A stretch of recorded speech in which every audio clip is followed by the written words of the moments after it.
not give more credit than we need to give credit to Bill Belichick in this one. It was whether it's Bill or anybody else, they beat us, right? But you sit here and you tell me when we start with the average starting field position of the 40-yard line, and he starts with the 23-yard line, and I'm rounding up in both cases, and we were 1 for 4 in the red zone, and they were 0 for 1 in the red zone. You give me that ahead of time, I'm saying I like my chances. I like my chances. So it's not. I don't think, with all due respect, it's not a Bill Belichick type thing. It's what are you doing with the opportunities you got? What are you doing with the opportunities you got? We turned the ball over at the plus 30-some-yard line. Sloppy football. So I'm very comfortable in that situation. Okay, so let me talk a little bit about my thoughts on what Sean McDermott said, and then I'll get your opinion on it, right? Because he talks about he talks about the field position, which I think that even you can look at and know it's skewed by the fact of a lot of that field position came in the first quarter when that wind was howling and Jake Bailey couldn't kick it more than 15 yards. So it's not like your game plan put the Bills in field position. He talks about the turnover as of like, look, we gifted one of the Patriots, where the only touchdown the Buffalo Bills scored came off N'Keal Harry fielding a punt with his face, right? And that was the only touchdown the Bills were able to score. As I've said in the past, I think Bill Belichick is the only coach that would show the fortitude to say, I'm going to throw the football 3 times. And I've said to everybody that I believe if the Bills would have scored, he would have let him throw the ball. But the Bills never put him in a position that he had to veer from the game plan. Mm-hmm. And I'm going to say it. I feel like for those elements, the players and the coaches on the Patriots seem more prepared for that game. Like I feel like the Patriots showed up on the field and Belichick looked at Josh and said, throw the game plan out. This wind is insane. We're going to run the football. How much? Yeah. No, we're going to do is run the football. Mac is going to, let's sit Mac. They could have sat Mac and played Brian Hoyer all night and just handed off the football. Judon said something like that. He said, everybody but Mac.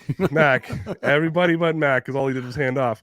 So I don't know. To me, this seemed a lot like sour grapes. And then somebody reminded me when I was talking about this the other day that when Buffalo beat the Patriots in Buffalo last year, when Cam Newton fumbled the football, at the 10-yard line, and he goes, I'm going to go home and I'm going to enjoy this one for a few hours. And there seems to be, it's almost as if the Belichick and the Patriots, it almost reminds me of Rex Ryan in a way. And I'm not comparing McDermott to Rex Ryan, but that's the game circled on the calendar, and I think so. It sounded like sour grapes to me, number one. And then number two, I want to ask you, I'm going to say defend your coach or call him out. I'm going to give you the option to do as you please.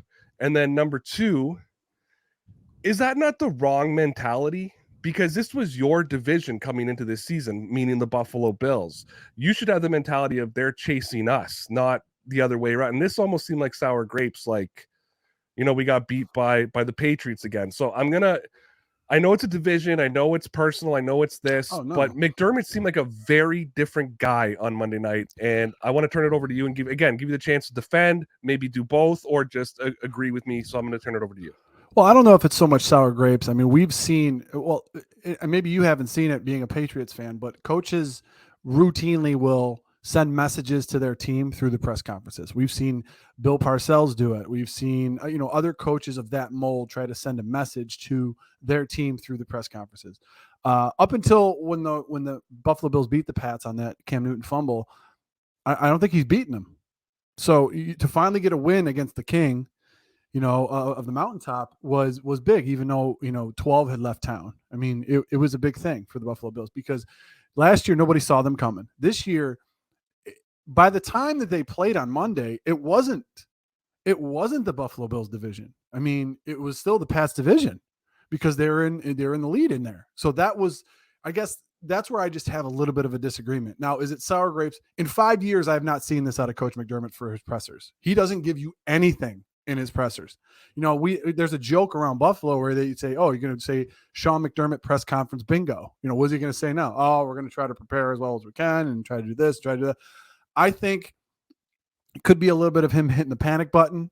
Could be a little bit of him because you got to understand the embarrassment just doesn't go to the Buffalo Bills organization. It goes to the head guy that's in charge.